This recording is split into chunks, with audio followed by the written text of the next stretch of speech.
Fiery embrace.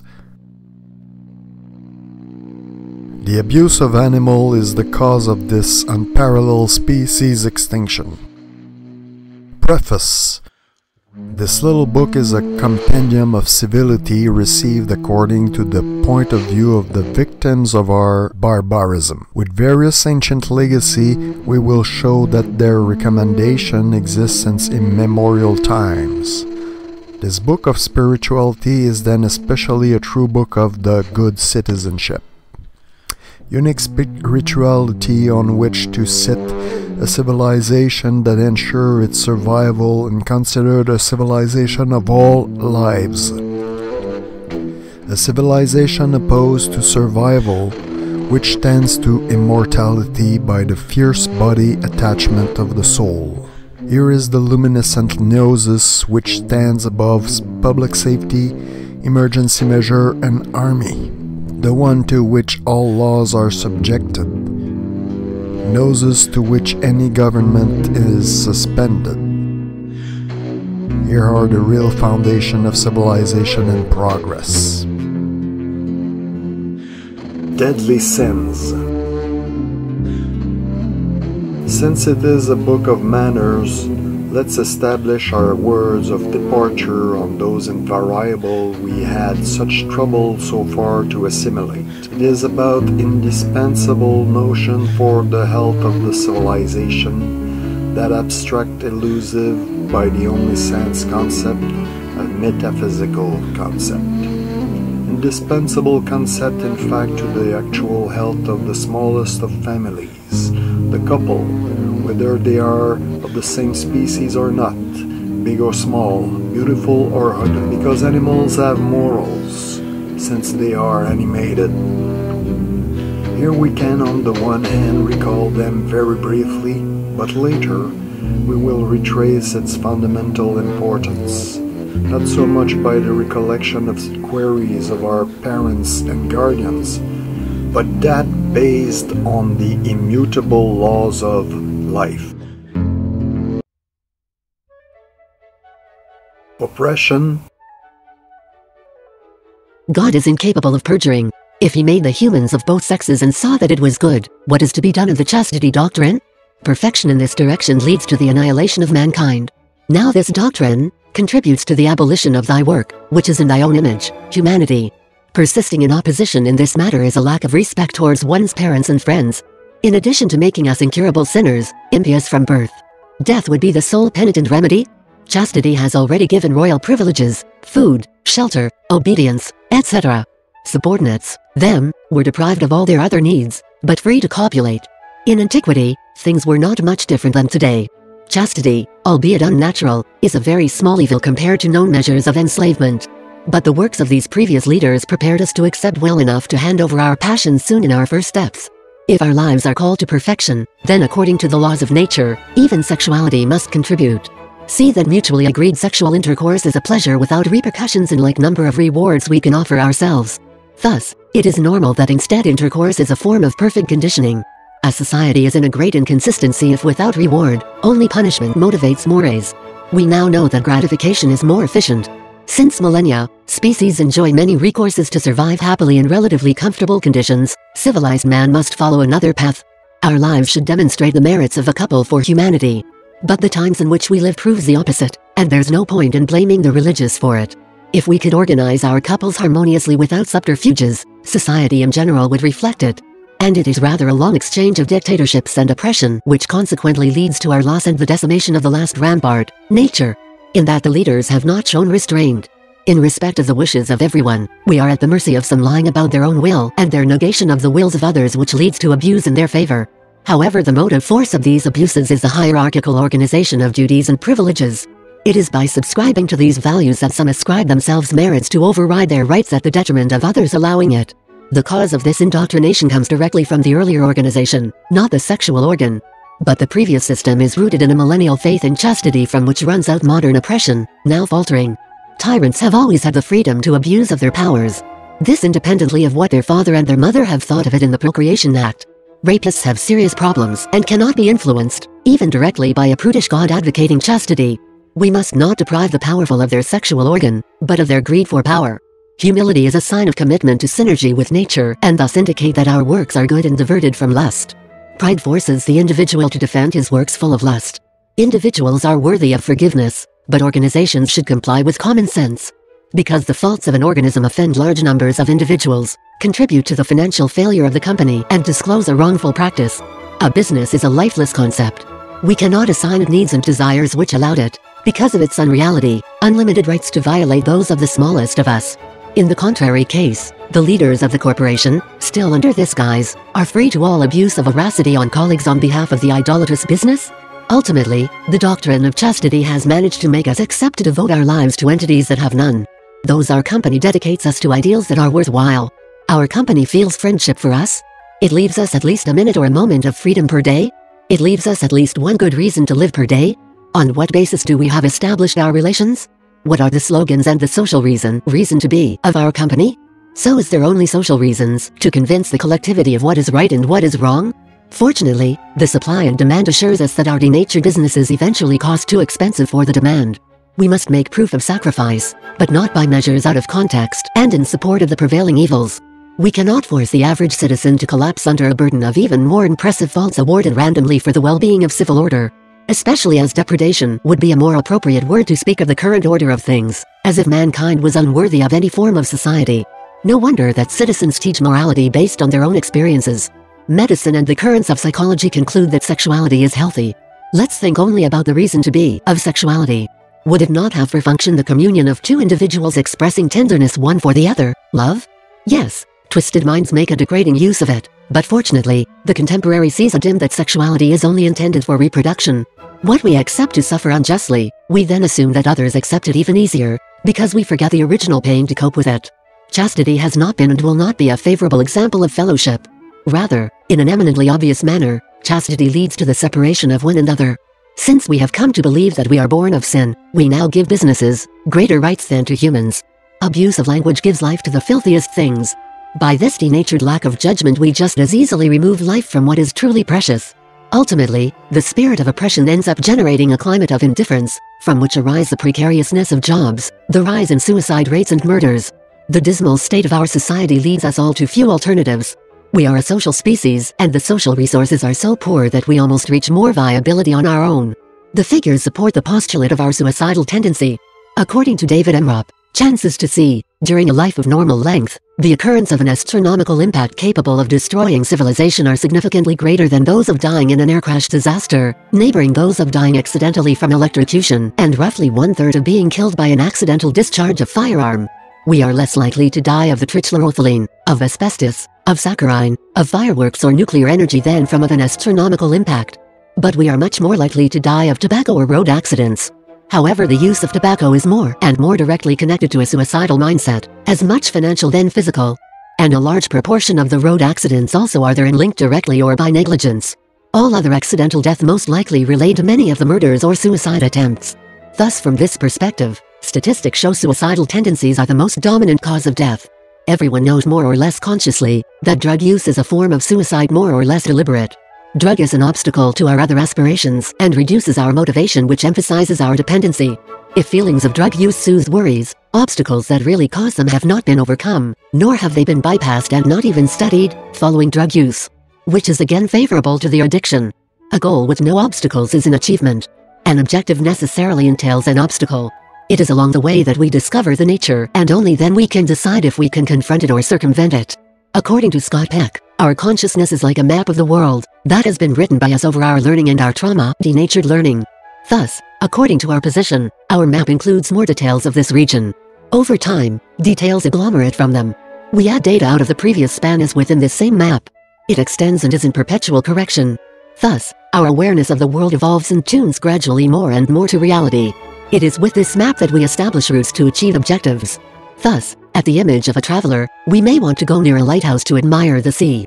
Observing the map, we can choose to go there by boat along a river, or with a compass, to avoid circumventing mountains, with a car, if roads allow. In reality, our goals are not often of geographical concern. It may be to gain self-confidence, a degree, a job, a sincere friend, a physical skill, health. But all these objectives imply diverse decisions and specific work, imperfectly detailed in our consciousness world map. Not having been in this direction in the past, odds are that our conscience in this matter is imperfect and that unforeseen obstacles will surface. Similarly, if we decide to embark on our journey to the lighthouse by the river, we could discover currents, winds or waves not detailed on the map and making the expedition risky. We could take the path of walking in forest.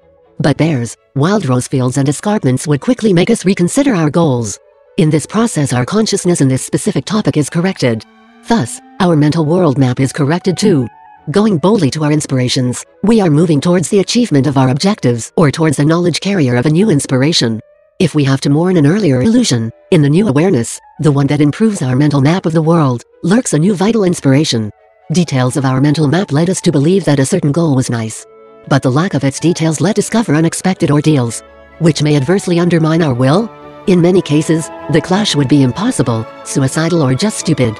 But in a spirit of daring and learning, while making us reconsider our goal, depriving us of this happiness, preserves what is most precious, our hope. Thus, we find out that we are more able to redo better goals without necessarily causing a detour.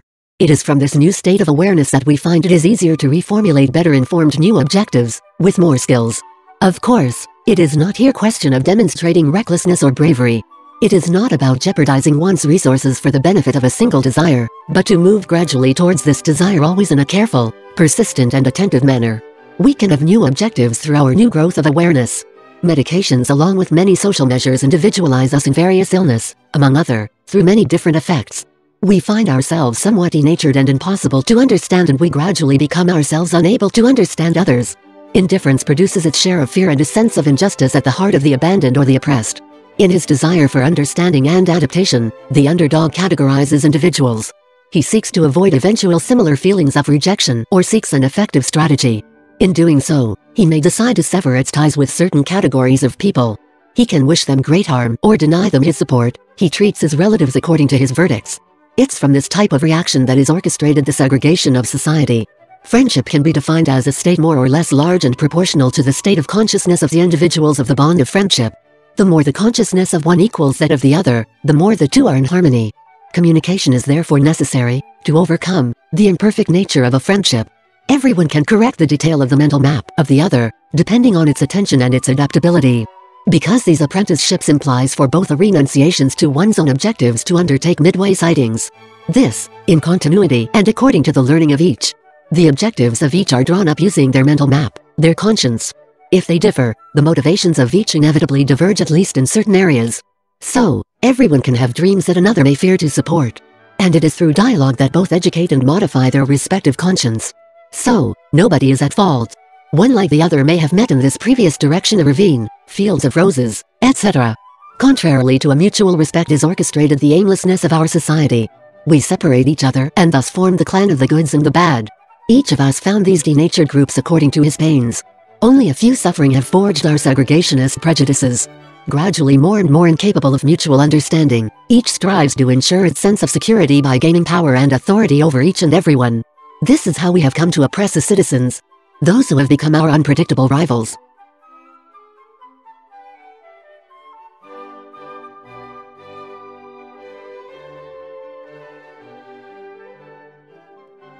Selfishness.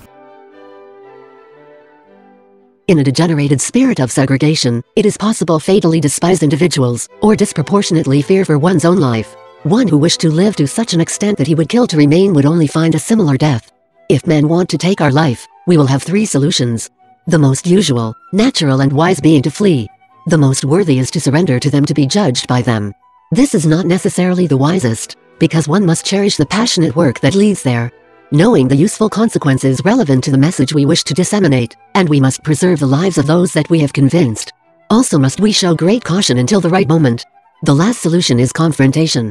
In the latter case, we could defend our geographical position and the assets that we have there with the excuse our desire to preserve our lives. But it would be in the middle of greedy men in our image. Age, fatigue and the progress of the weapons would make our goods easy to access by other misers like us. Misers themselves worthy of the greed we would have taught them and would have fought for. Materialism is source of envy. As many materialists confuse being and having, to kill for them becomes a meaningful way to preserve the life or the ownings. It is their patriotic spirit, or form of national segregation, which raise weaponry and idle. but this only gives them a reputation of antisocial. The generalized agreement habits is in itself a participation in this faith in weapons as gods. Absence of weapons would yet favor everyone detachment from his possessions to a healthily egalitarian spirit, which therefore would increase everyone possession by the coalition of wishes and efforts, without being in the traditional communist spirit. In this context of consent, no form of defense measure of property would be required, or even desirable, because of the absence of envy. If the kinds are ready to only do what they believe, nobody could pull from them more by submitting them, because the very nice accept to only meet their needs. Idolatry. Marketing took over the prerogative of ancient idolatry. By them we now know what we need to cherish. Dollars can themselves be idols. It is for these pieces of paper that we swap our own identity with pride sometimes. The only thing we really own. We thus descend gradually in a complex of narcissism favorable to the spirit of individualization by lack of brotherhood. We almost reach to use our narcissism and selfishness to lack love for ourselves. Idolatry diverts the spirit of fraternity and directs it to favorites. It thus supports individualism, indifference and the established hierarchy. And once in need, the brotherhood is disappeared. Adultery. We are lovers of Prince Charming, this mythical man of overflowing heart, adorned of power and gold, and moreover frankly passionate of a young wife in the making. Nowadays, many associate it to a prince of the drug. For many, the world of crime is a clan of the righteous. The drug dealer could be its magnificent offspring from which we now beg tenderness to approach him by the magic of love, to the fantastic prince from fairies. Thus, the poor, fragile, ill opposite of the prince are also by way of affective indifference, also victim of the general segregation. The charming princes of the drug world are in vogue, perhaps more than those of yesteryear noble families. But there is not a very big leap between mafia industry of today and the Machiavellian machinations of the previous kingdoms. Thus, the hired killers, mafiosos of low levels, drug dealers of all kinds, are nothing much different to the procession of jesters and knights of the Napoleon and other kings' gods' court that the earth has brought. This is to say that, from generation to generation, we have not ceased dreaming of the same idols since the writing of tales and wonders for children. The sincerity and respect for those we love are much more valuable than ownings. Materialism makes us forget how much the being is precious. The individual comforted and loved grow fully, regardless of the species. In an environment that oppresses or rejects, each must oppress its deep needs. When the scarcity of a necessary resource comes, to stay in the race and to survive, he must then mutate. The man or the woman scorned is then identical to a bonsai. It is in this sense that it is important to base a relationship on a basis of sincerity. The loved one deploys his full potential proudly. He is not inclined to seek to become like other inhumane idols. He relates to the essence of his personality and is thus more inclined to respect everyone in his. Having a society closer to the deep nature of its citizens, each would thrive in equilibrium with himself with joy to be himself and share of his person. The affectionate and sweet of each character would also provide speech to the weaks to address less tender men, and then we would have a completely different world to live. See that our society doesn't aim at very high ideal, lower unemployment statistics, deficit, debt, and so on. In fact, we must strive for the happiness for all. This social ideal where no one would be oppressed. All could really live in it according to his heart at serving everyone. What power of mass that would represent. Men or women who want to seduce, copy idols' stereotypes. Captivating the attention of those they covet, they also affect the attention of others and not necessarily even those of the coveted sex. More often, given our conceited minds, we assume that our liberation lies in higher relations among the oppressive hierarchies. Because these materially more powerful relations suggest more freedom. Blasphemy. There is an important link to be traced between sincerity and dignity. The sincere being is proud and worthy of respect. One that is false is not worthy of respect and shame is his ransom. Thus, insincerity returns two punishments, the shame of our lies to repress, but also the lack of trust that we are given as a precaution given the sense of falseness that we imply. We are therefore in a double influence to change. One is social and kindles the other which is visceral. If the greed of our immediate close one remains sufficient to maintain these misleading rituals, the naivety or the easygoing spirit of the latter make them just as much unworthy on a broader social level. It is therefore by satellite relations that the small marginal commune is discredited and humiliated. The fake or the illusion are implosions in reality. Therein they create voids issued from surrealism. Lies, meanness and evil in general are mechanisms only aiming at sustaining the credibility of a hoax, an absence in the real. The criminal draws from its immediate environment what it takes to give matter to what had no place of existence. As long as he persists in this controversy, his entourage is committed in vain to restore remnant of balance, peace, that the liar will again want to destroy, for the same reasons. This is why forgiveness inhibits nothingness. Our warriors will come from our desire to preserve our dignity in front of our adaptation to reality as we perceive it. However, in the endless ordeal, it is our serenity that we sacrifice, and our conduct reveals our lack of faith. After all, emptiness and nothingness cannot stand in a reality, because by definition they cannot exist. Infidelity. We will speak here of the antonym state of moral or psychological integrity. Integrity is the courage of our principles, values and instincts, and the fact to act strictly in their orientation. This implies therefore a good dose of audacity, arrogance or faith. Infidelity has effects on our mental health as well as our social relationships. The depressive is no longer able to motivate himself because of social injustice or lack of learning about courage. By lack of awareness in this direction, he dares not to face obstacles to achieve his goals. We therefore conclude that the most important living virtue is courage. But the most important form of courage is not as material as spiritual. Integrity is the most important virtue. It can tune all our objectives to reality by adapting us to reality. Neuroses are wrong adaptations following painful, anti-natured experiences. They originate and are maintained through lack of integrity.